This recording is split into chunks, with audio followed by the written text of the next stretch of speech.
Voice of আমেরিকার সাথে একটা সাক্ষাৎকার দিয়েছেন ডক্টর ইউনূস, যে সাক্ষাৎকারে নির্বাচনের সময়সীমা নিয়ে কথা বলেছেন। এই কথাটা তার দিক থেকে আসা খুবই প্রেডিক্টেবল ছিল, কারণ নির্বাচন কবে হবে তার একটা বেসিক রোড ম্যাপ আমরা সেনাপ্রধানের কাছ থেকে শুনেছিলাম। এবং এটা শোনার পর স্বাভাবিকভাবেই প্রশ্ন আসে যে সরকারের অবস্থান কি। আমি আমার একাধিক ভিডিওতেও বলেছি যে এই ব্যাপারে সরকারকে তার অবস্থান নিশ্চিত করতে হবে, কারণ সেনাপ্রধান সরকারের অংশ, কোনো সন্দেহ নাই, কিন্তু সেটা উপদেষ্টা পরিষদের অংশ তিনি নন। আবার তিনি এমন একটা জায়গায় এই মুহূর্তে আছেন, এমন তার পরিস্থিতি আছে, তার কথাটাকে খুব উড়িয়ে দেওয়ারও ব্যাপার নেই। সুতরাং সরকারকে তার অবস্থান ক্লিয়ার করা দরকার আছে, এবং সেটা করেছেন ডক্টর ইউনূস। এবং সেটার কারণে একটা প্রশ্ন হয়তো মাথা চাড়া দিতে পারে আমাদের কারো কারো মনে, এই দুইজনের মধ্যে কোন রকম মতদ্বৈততা, মতভিন্নতা বা মতবিরোধ আছে কিনা। আসবো সেই জায়গায়, কি বলেছেন এবং সেটার ভিত্তিতে আমাদের কি মনে হতে পারে।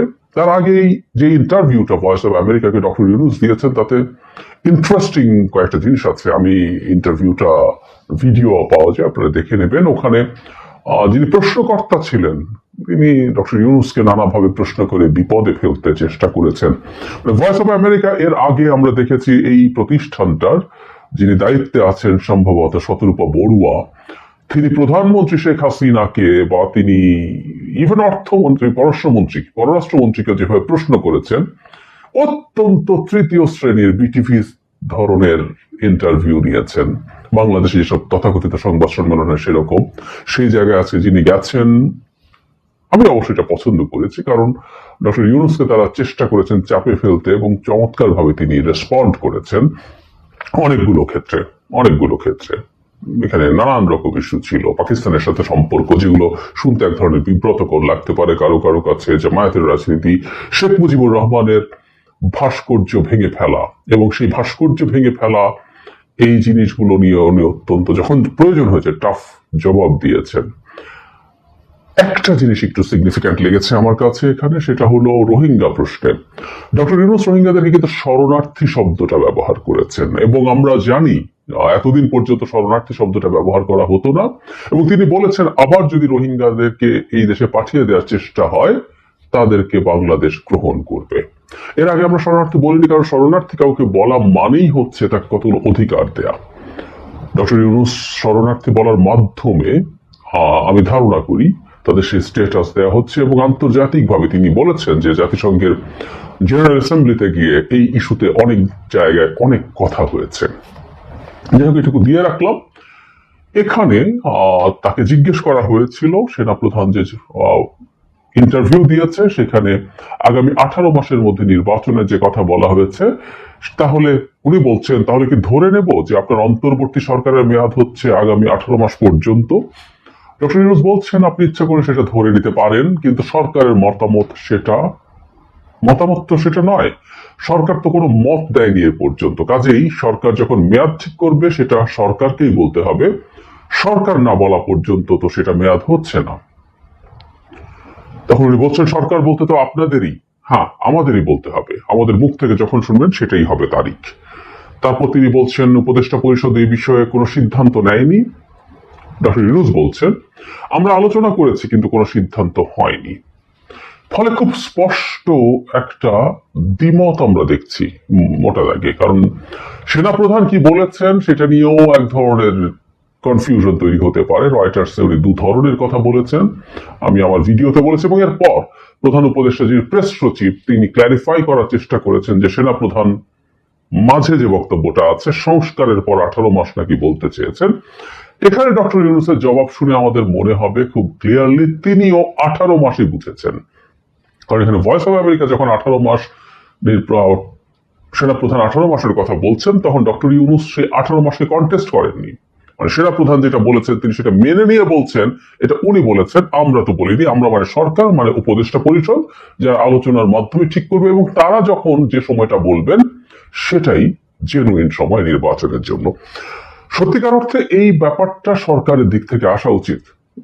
আনডাউটেডলি সেনাপ্রধান একটা রাষ্ট্রের খুব গুরুত্বপূর্ণ একটা অংশ, এবং এই মুহূর্তে সেনাপ্রধানের বড় একটা রোল আছে। আমরা জানি, একটু ব্যাকগ্রাউন্ড যদি বলি, আমাদের এই মুভমেন্টে সেনাবাহিনীর একটা গুরুত্বপূর্ণ ভূমিকা, তার একটা ডিসাইসিভ ভূমিকা ছিল। সেটা হচ্ছে শেষ মুহূর্তে শেখ হাসিনা যখন আরো ম্যাসাকার করে অ্যাট এনি কস্ট ক্ষমতায় থাকতে চেয়েছিল, উনি তার আদেশ মানতে ডিনাই করেছিলেন, কারণ তার উপরে মধ্য নিম্ন পর্যায়ের অফিসাররা এবং non commissioner officers, junior commissioner officer, soldier সবার একটা চাপ ছিল, সামষ্টিক চাপে উনি শেষ পর্যন্ত বুঝতে পেরেছেন যে জাতির এবং জনগণের বিরুদ্ধে অবস্থান নেওয়াটা ঠিক হবে না, অ্যান্ড হি ডিসাইডেড যে উনি আর সরকারকে ক্ষমতায় রাখার জন্য জনগণের উপর গুলি চালাবেন না। সেই রোল ছিল। এই মুহূর্তে তিনি মাঠে আছেন এবং তার বাহিনী ম্যাজিস্ট্রেসি পাওয়ার নিয়ে মাঠে আছে, সুতরাং তার কথাকে আমরা একটু গুরুত্ব দিই। কিন্তু রয়টার্সের যে ইন্টারভিউ, তাতে কয়েকটা কথা ছিল যেগুলো আমরা কেউ কেউ অনেকের মনে প্রশ্নের উদ্রেক করেছে। একটু মনে করিয়ে দেই, তিনি সরকারকে সাহায্য করার কথা বলছেন। মানে বাংলাদেশ মিলিটারি কোনো অটোনমাস সংগঠন না, এটা সরকারের কমান্ডের অধীনে থাকে, প্রধান উপদেষ্টার কমান্ডে আছেন, থাকবেন।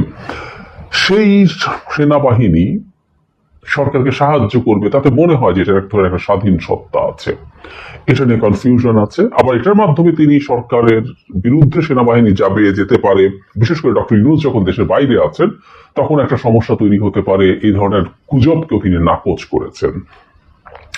একই সাথে তিনি যখন নির্বাচনের আলাপ এনেছেন তখন সংস্কারকে তিনি এভাবে ভাষাগতভাবে এক্সপ্রেস করেছেন। তিনি তিনটা জায়গায় সংস্কারের কথা বলেছিলেন, আমি স্মৃতি থেকে বলছি, বিচার, পুলিশ এবং আর্থিক খাতে সংস্কারের কথা ফোকাস করছেন নির্বাচনের জন্য। তার মানে উনি বলছেন 170 মিলিয়ন, ওভাবেই লিখেছে রয়টার্সে, 17 কোটি মানুষের দেশে একটা নির্বাচনের জন্য প্রয়োজনীয় সংস্কার।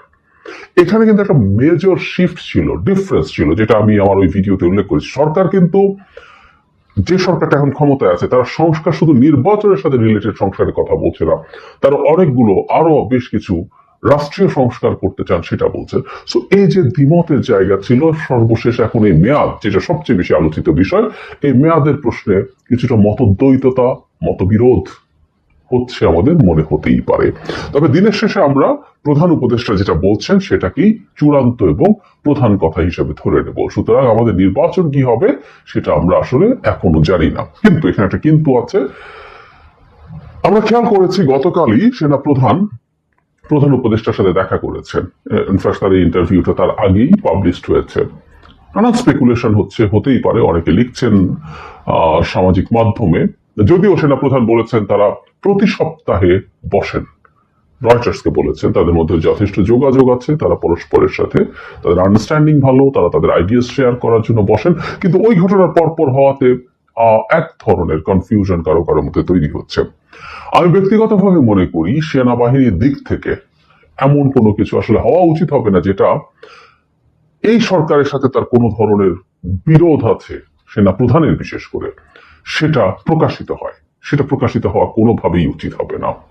আমরা জানি এই দেশের মানুষ যেটা দেখতে চায় সেটা হচ্ছে এই সরকার এবং সেনাবাহিনী সরকারের পূর্ণ কর্তৃত্বে চলছে, এবং সরকারকে বাই ডিফল্ট, এটা বলার কিছু নেই, সেনাবাহিনী সরকারকে সাপোর্ট করবে, সরকারের কথা শুনবে, এবং নির্বাচন যদি সরকার 6 মাসের মধ্যে দিতে চায় তার জন্য প্রয়োজনীয় সাপোর্ট দিবে।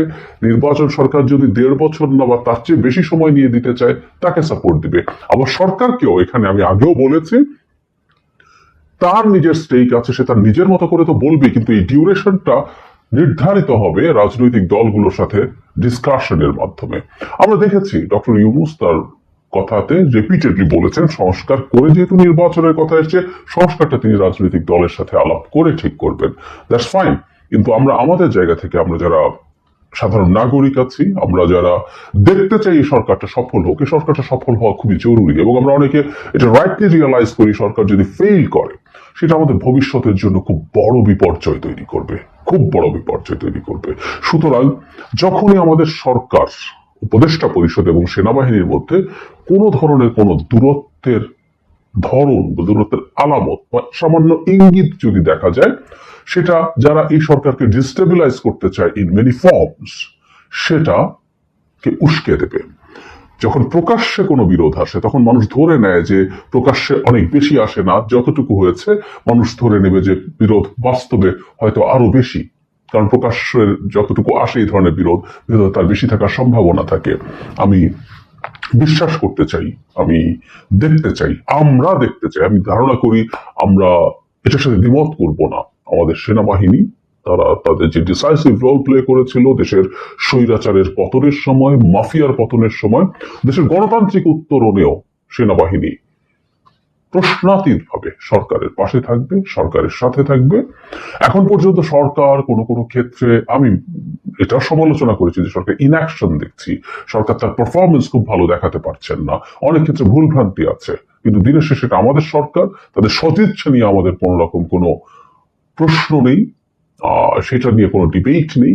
সুতরাং সেটা যদি ঠিকঠাক থাকে, তারা সেভাবে চলুক, সেভাবে সফল হোক, সেটা আমরা চাই।